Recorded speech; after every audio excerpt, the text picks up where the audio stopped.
इस वीडियो में आप सीखेंगे प्रेजेंट परफेक्ट टेंस। हिंदी या उर्दू के वाक्यों के अंत में अगर आपको देखने को मिल जाए चुका है या चुकी है, या फिर आपको सेंटेंस को पढ़ने से ये पता चले कि सेंटेंस में जो भी काम बताया गया है वो पूरी तरह से कंप्लीट हो चुका है, तो आप समझ जाइए कि ये प्रेजेंट परफेक्ट टेंस है। यही प्रेजेंट परफेक्ट टेंस की पहचान होती है। प्रेजेंट परफेक्ट टेंस में हेल्पिंग वर्ब हैव या हैज का इस्तेमाल किया जाता है और वर्ब की थर्ड फॉर्म का इस्तेमाल किया जाता है। हिंदी या उर्दू के वाक्यों को ट्रांसलेट करके इंग्लिश में सबसे पहले सब्जेक्ट, फिर हेल्पिंग वर्ब, फिर वर्ब और लास्ट में ऑब्जेक्ट लिखा जाता है। अगर आप इस रूल को डिटेल में जानना चाहते हैं और ये जानना चाहते हैं कि हेल्पिंग वर्ब हैव या हैज का इस्तेमाल किन किन सब्जेक्टों के साथ में किया जाता है, तो आप ये वाली वीडियो देख लीजिएगा। अगर आपको प्रेजेंट परफेक्ट टेंस का ये कंसेप्ट अच्छी तरह से समझ में आ गया हो और पसंद आ गया हो तो आप वीडियो को बिल्कुल लाइक कर दीजिए। आइए अब हम इसके कुछ एग्जाम्पल देख लेते हैं। तो प्रेजेंट परफेक्ट टेंस का पहला एग्जाम्पल आपके सामने आपकी स्क्रीन पर इस तरह से है कि राम स्कूल जा चुका है। तो आपने सेंटेंस को पढ़ा और लास्ट में देखा चुका है आ गया, तो आप पहचान गए कि ये प्रेजेंट परफेक्ट टेंस है और आप इसके रूल लगाएंगे, सेंटेंस को बना लेंगे। लेकिन अगर सेंटेंस इस तरह से लिखा होता राम स्कूल गया है, तो इसका भी मतलब होता कि ये प्रेजेंट परफेक्ट टेंस का ही सेंटेंस है। गया है इसका मतलब वो जा चुका है, वो काम पूरा कर चुका है, जाने का काम पूरा कंप्लीट हो गया है, इसलिए प्रेजेंट परफेक्ट टेंस है। इसलिए सब्जेक्ट इसमें क्या है, जो काम कर रहा है, क्या काम, जाने का काम कर रहा है, ये राम कर रहा है, तो राम सब्जेक्ट हो गया, राम हमने लिखा और इसके साथ हेल्पिंग वर्ब, सब्जेक्ट के बाद हेल्पिंग वर्ब और हेल्पिंग वर्ब के बाद लिखेंगे वर्ब। वर्ब क्या है, जाना, जाने को इंग्लिश में गो कहते हैं और उसकी थर्ड फॉर्म हमने लिख दी। तो सब्जेक्ट हो गया, हेल्पिंग वर्ब हो गई, वर्ब हो गई, लास्ट में जो बचा वो ऑब्जेक्ट। राम हम लिख चुके हैं, जाने को भी हम लिख चुके हैं, हेल्पिंग वर्ब हम लगा चुके हैं, तो बचा क्या, स्कूल। स्कूल हमने लिख दिया गॉन के बाद टू स्कूल। ठीक है, तो इस तरह से सेंटेंस से कंप्लीट हो गया, Ram has gone to school. अगला सेंटेंस देखिए, तुमने उसकी प्लेट तोड़ दी है। यहाँ पे चुका नहीं आया, मगर फिर भी हम ये कहेंगे कि ये प्रेजेंट परफेक्ट टेंस का सेंटेंस है, क्योंकि इस सेंटेंस को पढ़ने से ये पता चल रहा है कि जो भी काम इसमें बताया गया है वो पूरी तरह से कंप्लीट हो चुका है।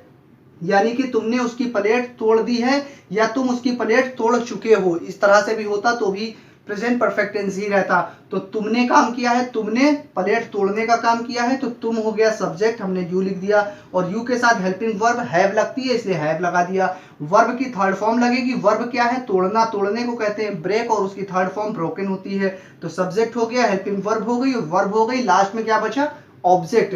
हम सब्जेक्ट तुम लिख चुके हैं, तोड़ने को लिख चुके हैं, अब बचा क्या, उसकी प्लेट, ये हो गया ऑब्जेक्ट। तो उसकी प्लेट, हिज प्लेट, यानी लड़के की प्लेट है तो हिज प्लेट, और लड़की की प्लेट होती तो हर प्लेट हम लिखते। इस तरह से ये सेंटेंस हो गया, you have broken his plate, तुमने उसकी प्लेट तोड़ दी है। आइए अगली एग्जांपल देखते हैं।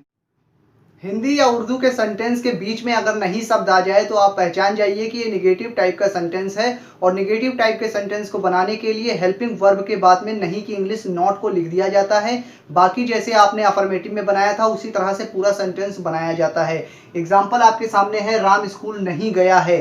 अगर नहीं शब्द ना होता तो राम स्कूल गया है, इसका मतलब काम कंप्लीट हो चुका है, तब भी ये प्रेजेंट परफेक्ट टेंस का सेंटेंस है। नहीं शब्द आ गया इसलिए नेगेटिव है, नेगेटिव है इसलिए हैव हेल्पिंग वर्ब के बाद में नहीं की इंग्लिश को नॉट हम लिख देंगे, has not, Ram has not gone to school, Ram school नहीं गया है, सेंटेंस आपका बन गया। अगला सेंटेंस है, तुमने उसकी प्लेट नहीं तोड़ी है या तुम उसकी प्लेट नहीं तोड़ चुके हो। तो सेंटेंस आप पहचान गए हैं, केवल नहीं शब्द आया है, नहीं की इंग्लिश हम हेल्पिंग वर्ब के बाद में नहीं नॉट लिख देंगे, बस बाकी सेंटेंस आपका पूरा अफर्मेटिव के तरह ही बनाया जाता है। तुमने उसकी प्लेट नहीं तोड़ी है, you have not broken his plate, इस तरह से ये भी सेंटेंस कंप्लीट हो गया। आइए कुछ और एग्जांपल देख लेते हैं। हिंदी या उर्दू के सेंटेंस के बीच में क्या, क्यों, कब, कहाँ, कैसे में से कोई भी अगर क्वेश्चन वर्ड आ जाए तो आप पहचान जाइए कि ये इंट्रोगेटिव टाइप का सेंटेंस है, और इंट्रोगेटिव टाइप के सेंटेंस को बनाने के लिए हेल्पिंग वर्ब को सब्जेक्ट से पहले लिख दिया जाता है, और जो भी क्वेश्चन वर्ड सेंटेंस के बीच में आया हो उसकी इंग्लिश हेल्पिंग वर्ब से भी पहले लिख दी जाती है। बस इतना सा ही चेंज करना होता है सेंटेंस में। बाकी सेंटेंस जैसे आपने अफर्मेटिव और निगेटिव में बनाया था बिल्कुल उसी तरह से सेंटेंस बनाया जाता है।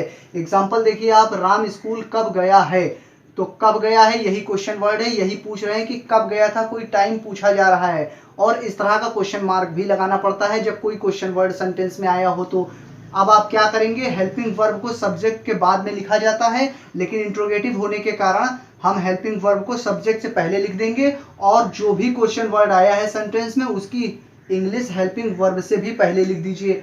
तो राम स्कूल कब गया है, कब को इंग्लिश में व्हेन कहते हैं, when has Ram gone to school, Ram school कब गया है, कोई टाइम बता देंगे आप, इस तरह से पूछ सकते हैं। अगला सेंटेंस है तुमने उसकी प्लेट क्यों तोड़ी है, तो क्यों क्वेश्चन वर्ड आ गया, लास्ट में क्वेश्चन मार्क भी है, तो आप पहचान गए कि इंट्रोगेटिव है, इसलिए हम हेल्पिंग वर्ब को सब्जेक्ट से पहले लिखेंगे और जो भी क्वेश्चन वर्ड आया है क्यों, तो क्यों की इंग्लिश हेल्पिंग वर्ब से भी पहले वाई लिख देंगे। तुमने उसकी प्लेट क्यों तोड़ी है, why have you broken his plate, तुमने उसकी प्लेट क्यों तोड़ी है। इस तरह से ये सेंटेंस कंप्लीट हो गया।